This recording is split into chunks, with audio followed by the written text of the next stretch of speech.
Hello there, my name is PolishLynx. Welcome to another episode of Racing Angels Reborn. Let's hang out around the ship. The clunk of metal instead of the marsh of dirt is welcoming. Never again will I have to check my hair for spiders after a radar array check. Everything is so clean, so shiny, I did it. I am back to the real Space Force again. I am free to save the universe once more. Happy? Does it show? A little bit. I can't help it, I'm excited, so my first real post, my first real mission. I'm finally off that Mount Pole. What is our first mission? I haven't checked, my orders were just report here and then receive my follow-on orders over the secured network. It sounds like they are trying to make it difficult for your first briefing. You're telling me? I have faith in you. Show them how you give a proper intelligence briefing. Thanks, Sol.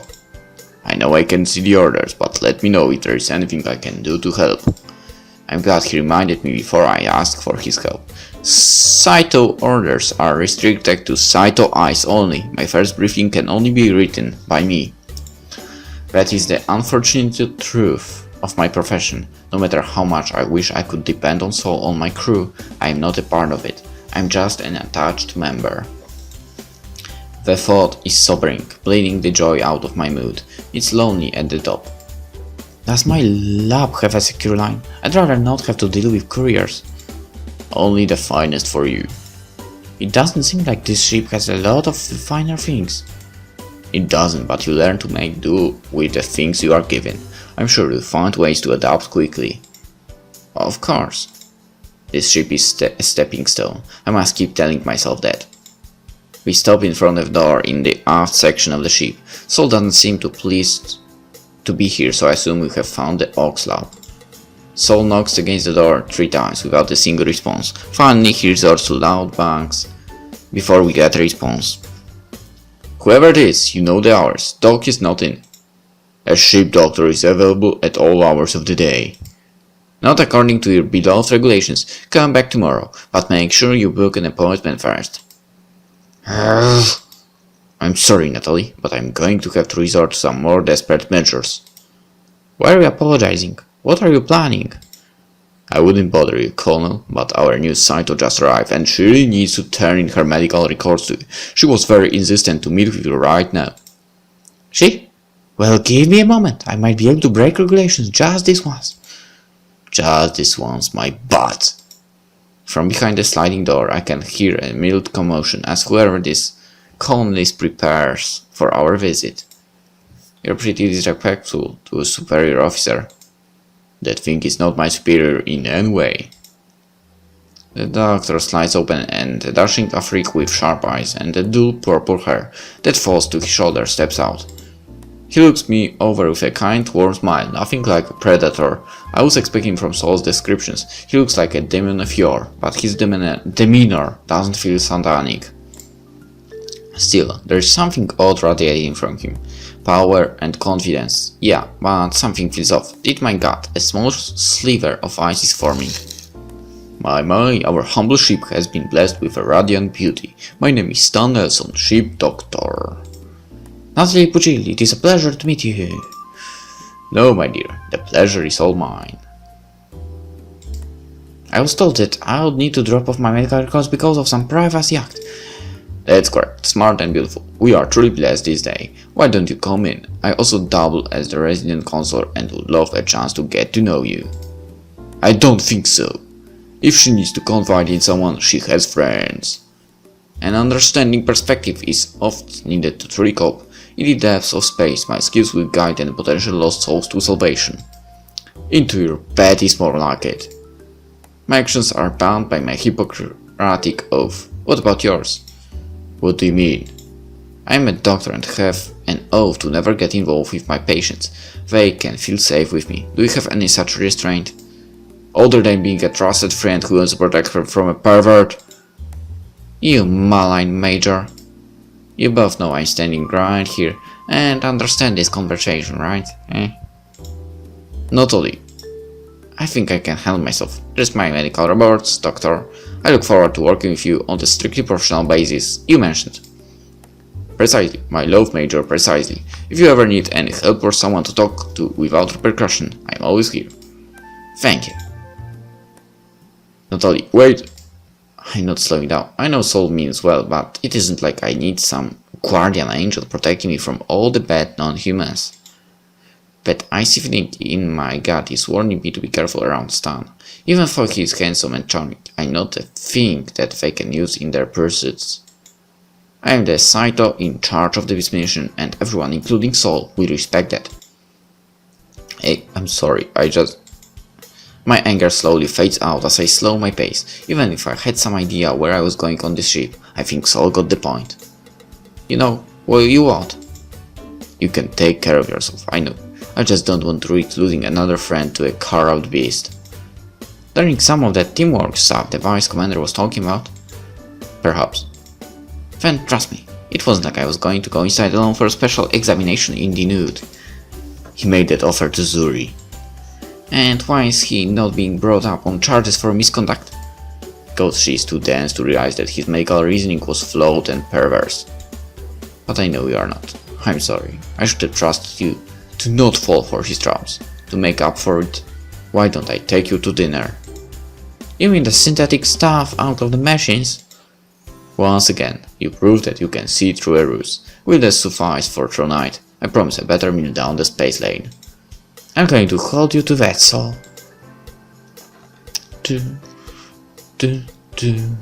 Saul leads me to the ship's lounge and the cafeteria. I'm not expecting much from it. Same food is same food, but anything to solve my gargling belly is welcomed.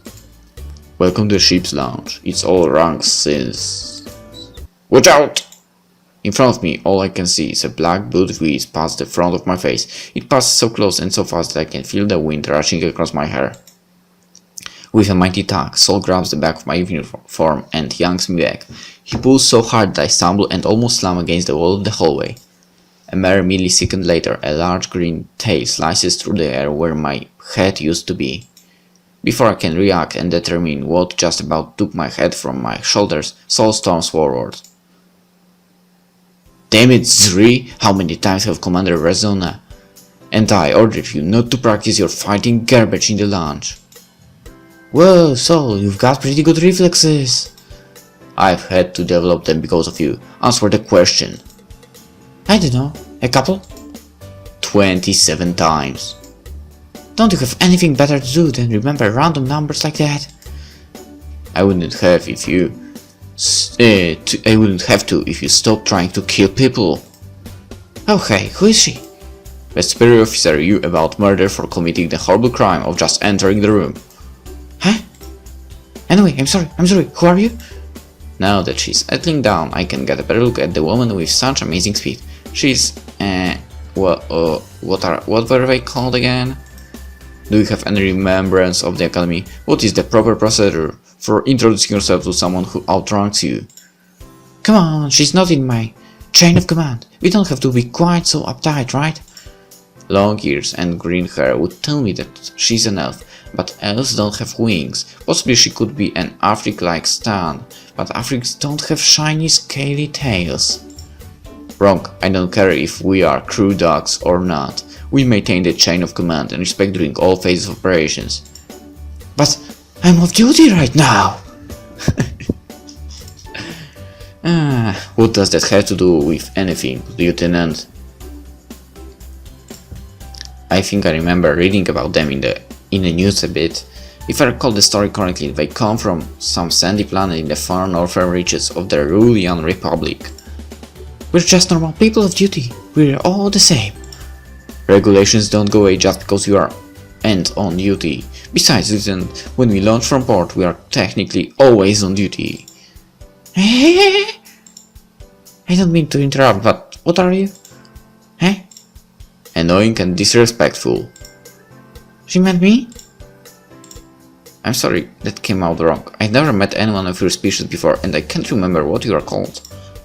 Oh, they are called Dreamons. They originate from the planet Onathon. Onathon? It's Northern Yule, right? Ralting, our dear lieutenant and her ilk are royalties to the Empire. She's right. My home is located just north of the capital world. I even once got to visit the city of Emerald Winds there. An exasperated sigh from Sol tells me that I didn't conceal my interest. Very well, still you don't meet too many people who have heard the melodies of the Emerald Winds. How did you gain entry? Only the loot players themselves ever are permitted entry into their halls. My clan elder nominated me as a loot player 1 year. Every year our clan sends someone there to resonate with the Emerald Crystal and perform the Bath of the Distant Dreams. You've performed the Bath of the Distant Dreams? Great, we are not getting rid of her now, are we?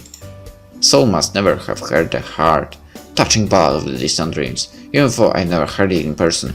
The soft melody plays in the happiest places of my memories. It's a soft song of hopes and loss, of what once was and what shall be. No matter what Soul thinks of the player, if he could hear the song, he could be swayed by it too. Okay. I guess that's the song. That's it? Wow, you really do know it! Can you believe it? I know that song somehow. And I don't know how. Of course I do, it's so beautiful.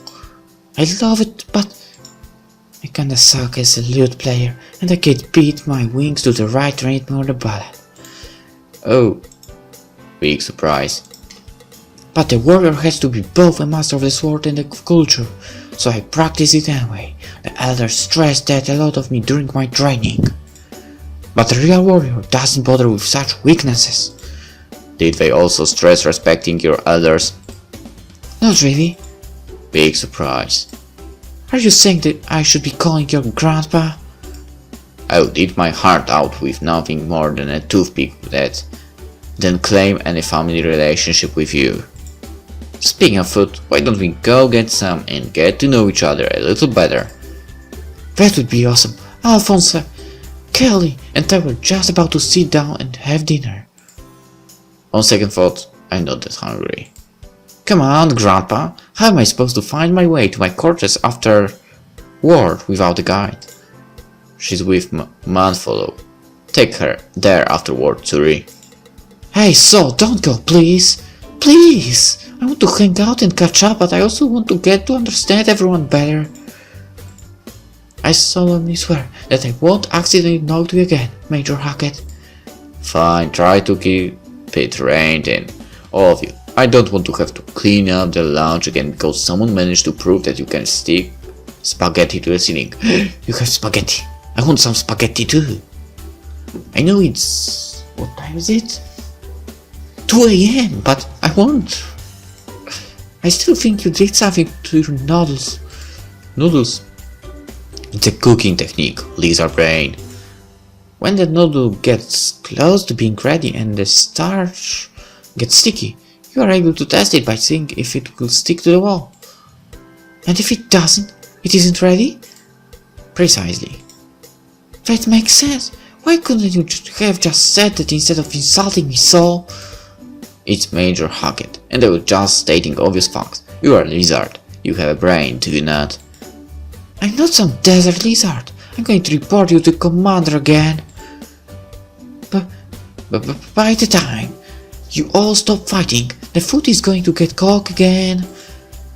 The group is even nastier than it is called. If I said I forgive you, could we just drop it? Sorry, you nearly knocked out Natalie and insulted me, but I'll let it slide this one time. Let's just hurry up and eat. You are a gentleman and a scholar. Come, there is plenty to go around.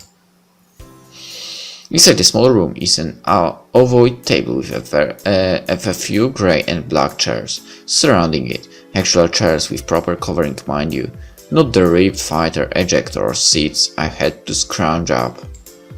To the side I can see the synthesizer for making the usual mash, as well as a few other devices, an oven, a refrigeration machine, and some limited space for food preparation. I'm glad someone added those machines because the force is so diverse and every species has their own taste and nutritional requirements. The synthesizer needs to be able to adapt to everyone. which means it produces some rather bland and unoriginal food, if you can call it that. Still, when I haven't had anything to eat all day, I'll take whatever I can get.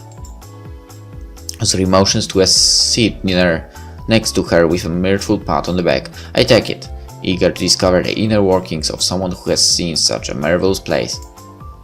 Spaghetti with Alfredo sauce. Were you expecting me to visit? Expecting no, I was just hoping your favorite would convince you to stay. Well, it seems at least one thing is going right. Alphonse has a jovial smile on his face and Kylie seems to be losing the edge she had when Sol showed up. I know Sol is wrong about this. If the rest of the crew are as interesting as these people, I think this may be an acceptable post. The standard issue blue plate sits in front of me for nary a second before I pounce. Thought there may be no wild creatures that may try to steal it from me anymore. Habits don't die easily. Natalie, could I ask you a personal question? It's major, forget it. I'm tired of arguing with you all. Whoa, thanks. If she's thanking Sol for finally giving up or me, I dare not ask. Why did you join the Force? The age-old question of all deep space adventurers. Well, I was hoping for something like, if I had a romantic relationship with Sol or something. That one is embarrassing. Why don't you tell her yours, Zuri? It might make her a little more at ease. Huh? Quid pro? Quid pro quo. I joined right out of mandatory schooling. When counseling time came to discuss job options, he didn't get a single word out before I told him I wanted to join the Force. Why is that? Because if I don't defend my home, who will? My homeland has given me so much to be thankful for. This is the least that I could do to repay them. I had so many offers to join professional racquetball, but I turned them all down. I even had an offer to join Onafon's Olympic track team. I still don't believe that one. I might not look like it, but I'm one of the fastest runners you will ever see. Good, I always like my security officer being able to run away really fast. Or to those who need my protection. Alphonse could not have been more wrong. Zuri's reason is so honorable and prideful that it makes mine look so ugly. I joined because I always wanted to work on fighters. They were always so fast and so cool, and I saw them zipping through the air at Duster Station. Why didn't you try to become a fighter pilot instead? Sol was one. Well, I was better at fixing than I was at flying.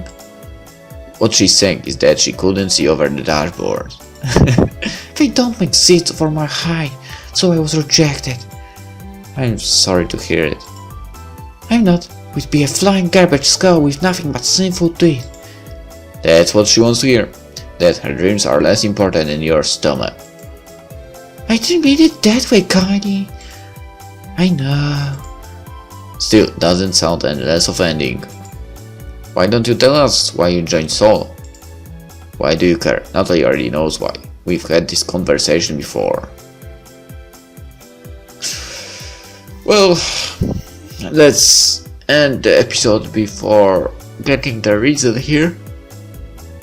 And we'll see. We'll get to know the reason in the next episode.